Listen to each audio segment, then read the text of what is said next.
اچھا صاحب، یہ جو ہے کہ شہباز حکومت کی کارکردگی اس پہ بھی کئی مرتبہ بات ہو چکی، اور ظاہر ہے کہ معاشی اس کی جو ہے کارکردگی کا لوگ سہرا دینے کو اس کو تیار نہیں. لوگ کہتے جی ایس آئی ایف سی نے بڑا اچھا کردار ادا کیا، اور جناب آئی ایم ایف پروگرام تھا. بالکل صحیح بات ہے یہ.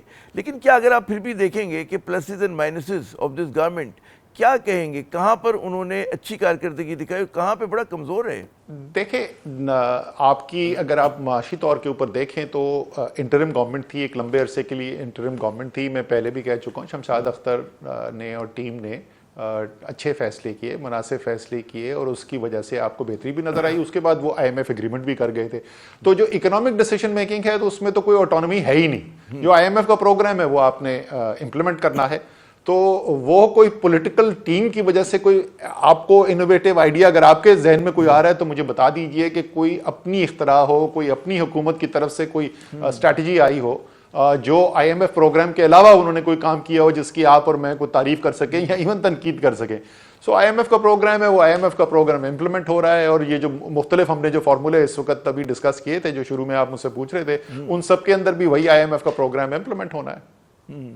تو آئی ایم ایف کا پروگرام ظاہر ہے کہ اس میں ہم نے دیکھا کہ ایس آئی ایف سی کا بڑا کردار رہا، فوج کی بہت زیادہ سپورٹ رہی، بہت زیادہ معاملات کے اوپر. تو معاشی ایجنڈے پہ بہت یہ چیمپئن کیا کرتے تھے اپنے آپ کو نون لیگ کے، جی ہمارا معاشی ایجنڈا. لیکن جو کچھ اقدامات کیے، آپ کے خیال میں اس سے ٹھیک ہے اسٹاک مارکیٹ اوپر جا رہی ہے، آپ کو لگ رہا ہے کہ آپ کی ریئل اکانومی بھی ان اقدامات کے بعد کچھ چل پڑی ہے؟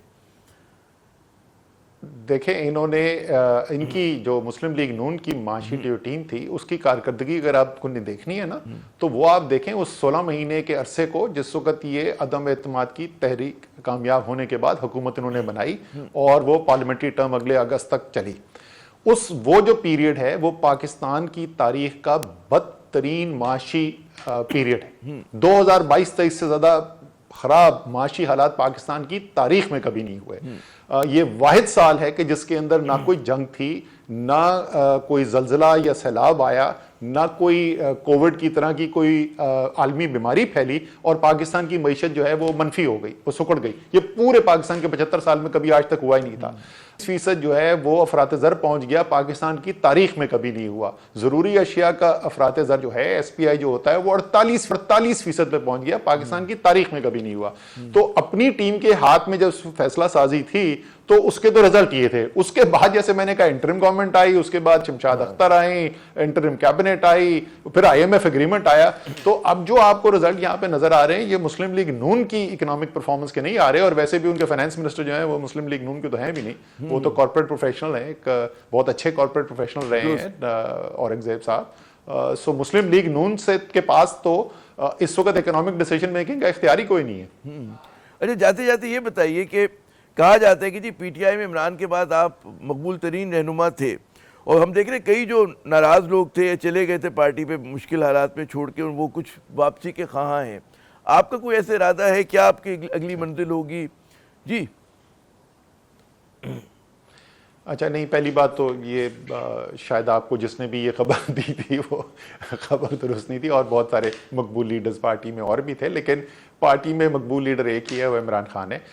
میرا اپنا ذاتی طور پہ سیاست میں واپس آنے کا نہیں چاہیے، میرے کوئی ایسا ارادہ نہیں. آپ کا کوئی ارادہ نہیں واپسی کا؟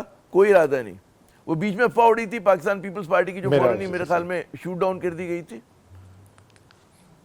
مطلب کمال ہی ہو گیا. میں وہاں دہشت گردی عدالت لاہور میں کھڑا ہوا اپنا مقدمہ بھگت کے باہر آ رہا تو پتہ چلا کہ جی میں پیپلز پارٹی جوائن کرو، اور اسی دن کو پریس کانفرنس بھی ہونی تھی.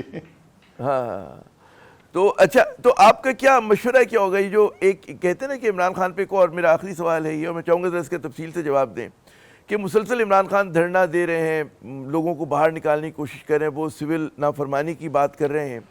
کس طرح سے آپ دیکھتے ہیں اس چیز کو؟ کیا یہ حکمت عملی جو ہے ان کے لیے سود مند ہے، یا کوئی اور ان کے پاس راستہ نہیں ہے؟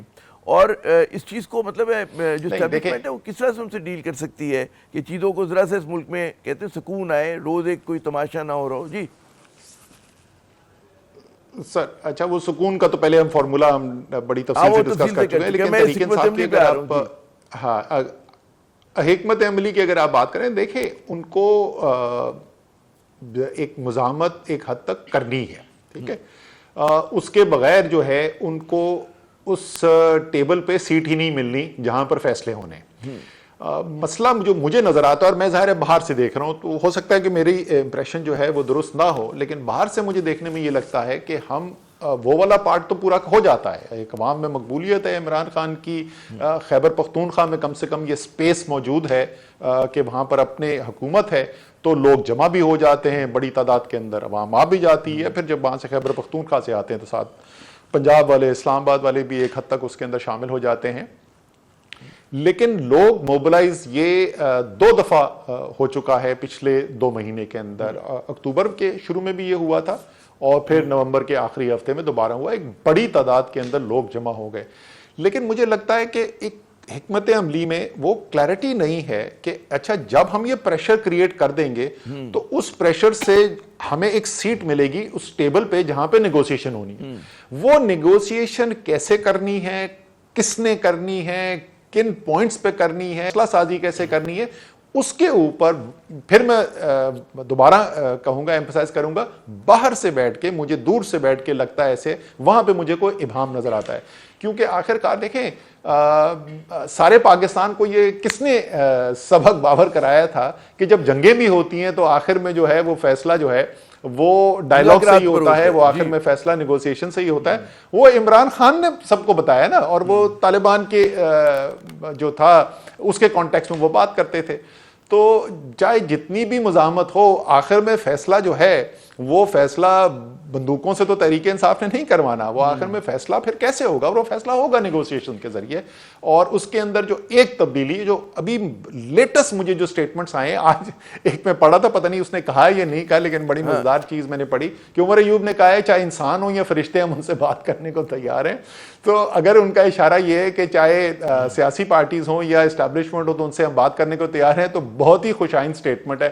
1.5 سال سے میں یہ کہہ رہا ہوں، اور میں آپ کو بتاؤں یہ جو اڈیالہ میں جب میں تھا وہاں پہ میں نے پیغام بھجوایا، وہاں سے میں نے، عمران خان تو 2 دن کے بعد باہر آ گئے تھے، ہم لوگ اڈیالہ میں تھے، کوئی کوٹ لکھمت میں تھے، تو میں نے اڈیالہ سے پیغام پہنچایا تھا عمران خان کو کہ اس وقت یہ موقع ہے کہ فوری طور پہ انیشیٹ کیا جائے اور نیگوسیشن کے لیے بات چیت شروع کی جائے، بالکل سیاسی پارٹیز کے ساتھ بیٹھ کے بات چیت کرنی چاہیے، اور اگر یہ ہوگی، جیسے میں نے کہا، مجھے تو نظر آتا ہے سب فریقین کے اندر مجھے انٹرسٹ نظر آتا ہے کہ کچھ نہ کچھ سب کے لیے بہتری ہو سکتی ہے اگر ایسا ایک نیگوشیٹڈ ڈائلاگ ہو۔ نیگوشیٹڈ ڈائلاگ ہونا چاہیے۔ بہت بہت شکریہ اسد عمر صاحب، آپ نے اپنا قیمتی وقت دیا۔ ناظرین، ٹیک اوے یہی ہے کہ آگے بڑھنے کا جو واحد راستہ ہے وہ مذاکرات ہے، اور مذاکرات جتنی جلد ہوں اور جتنی جلد مطلب ہے کہ لوگ ٹیبل پہ بیٹھیں اور چیزوں کو حل کریں، اتنا ہی پاکستان کے لیے اچھا ہے۔